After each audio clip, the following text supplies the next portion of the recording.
First of all, thank you very much for a very, very enlightening lecture. And the question is in two parts. The first one is, do you think the rate of digestion is higher in India or outside India in terms of Hinduism as a religion?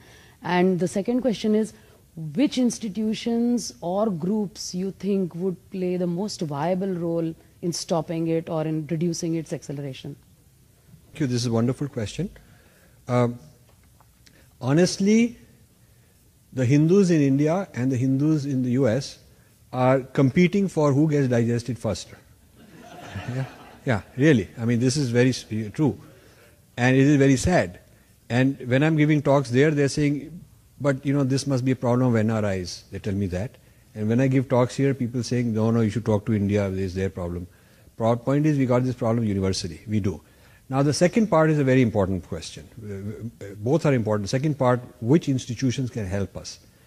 For the last 18 to 20 years, gave up my business and all that in my mid-40s to spend all my time in this, all my resources, 7 days a week, and I don't have many resources left. I need, in fact, people to help with the resources, more research, media, whatever. If anybody is interested, you should contact me. But my feeling is, I'm trying all the institutions I can that are willing to listen. Any temple, anybody, I go flying around every week where somebody wants to bring me to educate people. And I'm finding that the highest leverage, see, there's 3 or 4 target groups with leverage that I'm targeting.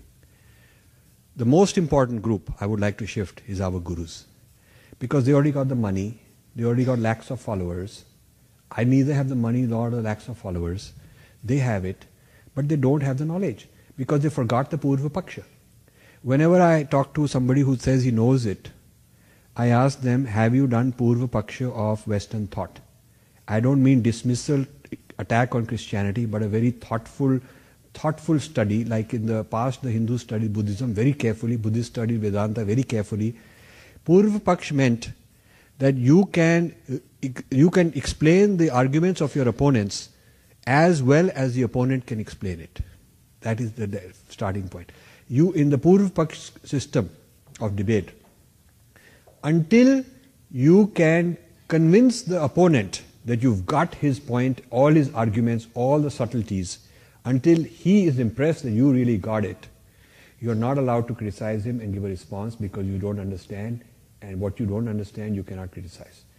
That standard of Purva Paksha would require our people to study Western thought very, very carefully, very systematically. They would need a 4-year comparative religion course, which none of them have. They would have to hire a lot of people with PhDs in religious studies and Western Enlightenment and Post-Enlightenment, which they don't even know about. I went to some of the prominent Hindu sampradayas and well-known organizations, and one of my favorite questions is, when you are training new swamis, they have a academy to train new swamis, like Belur Math for Ramakrishna Mission and Siddhabadi for Chinmaya Mission, like that everyone has. One of my favorite questions is, what is your curriculum on comparative religion? And they all say things like, truth is inside me, why should I worry about others? We're not trying to knock down anybody. Or they'll say, they're all useless, they know nothing, we have the truth, they are just all useless, so why should we study them? They don't get it. They don't get the importance of doing the study of the other. So a huge opportunity for me is to penetrate the gurus and acharyas, those who are interested. Some of them are threatened by me because they think what I'm saying will make it look like they themselves are ignorant. So I have tried to get into the door to have a one-on-one meeting with a top guy, many places. If anyone can get me with Jaggi Vasudev, his bodyguards around him are protecting him, not wanting to access, Sri Sri, even though I know him. A lot of these gurus, they feel that, in their whole name they've made based on a huge international clout. The point is that if you really start poking into the details, they have a kind of superficial knowledge. They really don't understand the Purva Paksha of the West. And when they argue, why should we study the West and all that, I tell them that your tradition is to study the other, that is called Purva Paksha. It's just that for the last 1,000 years, since Islam came, we didn't do Purva Paksha. Since Christianity came, we didn't do Purva Paksha. When Marxism and Enlightenment and all these Western, secularism came, we did not do proper Purva Paksha, and we are paying the price. Without Purva Paksha, our tradition would have died to the Buddhists also long ago.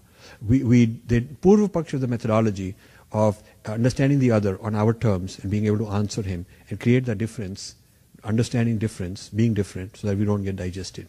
Purva Paksha is our methodology. It's a very solid Hindu methodology, and our people need to get back into that. So if there's one thing I want to do, I want to establish a tradition, revive a tradition of Purva Paksha in our sampradayas, in our guru lineages, and Purva Paksha not of Buddhists because they're not threatening us, Purva Paksha of Western thought, Purva Paksha of Islamic thought is what we have to do, Maoist thought. We have to do Purva Paksha on our terms and how to answer back. Yeah.